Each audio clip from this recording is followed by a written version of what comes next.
Let's dive into the new world of pay-per-mile road tax. And that is the central question, isn't it? The massive shift to electric vehicles, it's fantastic for air quality, but it blows a huge hole in the government's budget. I mean, electric cars use the roads, they cause wear and tear, and they add to congestion just like any other car. But they don't pay a penny in fuel duty. The answer that's being put on the table is a brand new tax based on mileage. So what does this new system actually look like? Well, at its core, it's a total shift in thinking. We're moving away from taxing what you buy at the pump, and we're moving towards taxing how much you actually use the roads. Okay, so the official name for this new tax is Electric Vehicle Excise Duty, or EVED for short. Its purpose is crystal clear. Create a modern version of fuel duty for all those cars that never visit a petrol station. It's about making sure all drivers contribute to keeping our roads in good shape. To really get where this new tax fits in, it helps to just look at the current setup. So right now, we have fuel duty, which you pay at the pump, and we have vehicle excise duty, or VED, which is that annual fee for owning a car. Now, EVs are already set to start paying that VED in 2025, but from 2028, this new EVED creates a third pillar, and it's specifically for electric and plug-in hybrid drivers, based purely on the miles they cover. So why the big rush? Why now? Well, it all comes down to a massive financial challenge that honestly just can't be kicked down the road any longer. This number? This is the heart of the whole issue. The UK Treasury brings in over £24 billion every single year from fuel duty. That is a critical chunk of money that pays for public services, everything from hospitals to, well, road maintenance. As more and more of us switch to EVs, that whole revenue stream just starts to dry up. And the forecasts show just how fast this problem is growing. I mean, by the 2030s, that fuel duty revenue is expected to be cut in half, dropping to around £12 billion a year. The Office for Budget Responsibility has flagged this as a serious risk to the country's finances, which basically makes it clear that doing nothing is just not an option.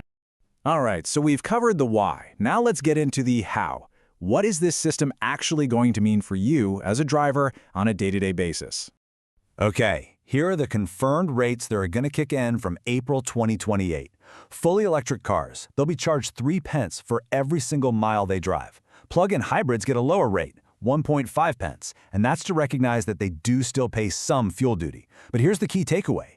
Even with this new tax, the rate for a pure electric car is still roughly half the equivalent per-mile tax paid by a petrol or diesel driver today. Now, this next point addresses a huge public concern head-on. A lot of people worried this would mean some kind of government black box tracking their every move. The Treasury has been super clear about this. The system will not use GPS trackers. It's only based on your total mileage, not where you go or when you drive. The actual process is designed to be pretty straightforward, and it's built right into the system we already use for VED. So, step 1, you estimate your mileage for the year ahead. Step 2, you pay for that estimate, either all at once or in monthly chunks. And finally, step 3, at the end of the year, your real mileage gets checked and you settle the difference. You'll get a credit if you drove less, or you'll pay a little extra if you drove more. Simple. So how do they check that final mileage? Well, for cars that are over 3 years old, it's easy. The mileage is officially recorded during your yearly MOT. For newer cars that don't need an MOT yet, the plan is to have a mandatory annual mileage check at a garage, just to make sure everyone's readings are officially verified. And it's important to know this isn't all set in stone just yet. HM Treasury is actually running a public consultation on all the little details, and it's open until March 2026. This gives drivers and the car industry a real chance to have their say on how the whole scheme is put together.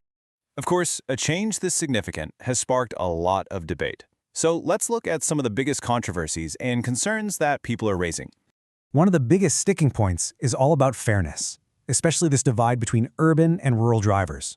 I mean, look at the numbers. A low-mileage city driver might pay about 90 quid a year, but a rural driver, who really depends on their car for longer, essential trips, could be looking at a bill of £450. This has really ignited a serious debate about whether a one-size-fits-all tax can ever be fair for people who have no other option but to drive.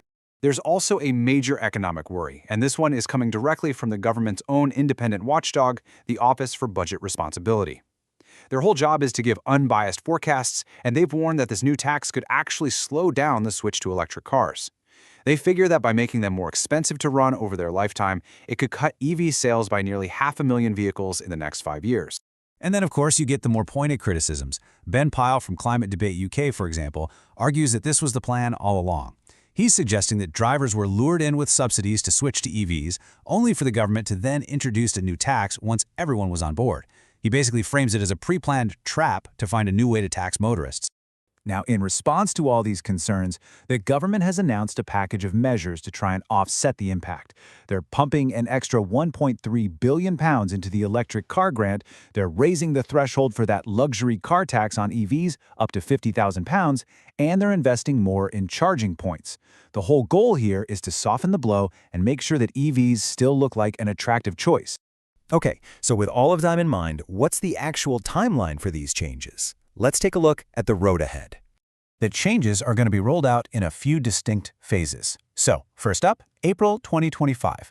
That's when EV owners, for the very first time, will start paying the standard annual VED, just like everyone else. Then, the final details get hammered out after that public consultation closes in March 2026. And then, the main event, April 2028. That's the huge date when the new pay-per-mile system officially goes live. So to wrap up, let's just separate what's fact from what's still speculation. We know the rates, the 3K and 1.5P.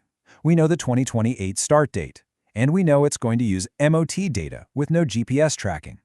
What we don't know for sure are things like, how might those rates increase in the future? What are the exact details for checking the mileage on brand new cars? And, the really big one, is this just the first step towards a system that eventually applies to every car on the road, no matter what fuel it uses? And that really is the ultimate question, isn't it?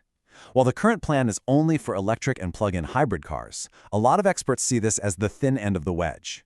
A necessary first move towards a future where fuel duty is gone for good, and every single driver in the UK pays for using the roads based on one simple thing: the distance they travel.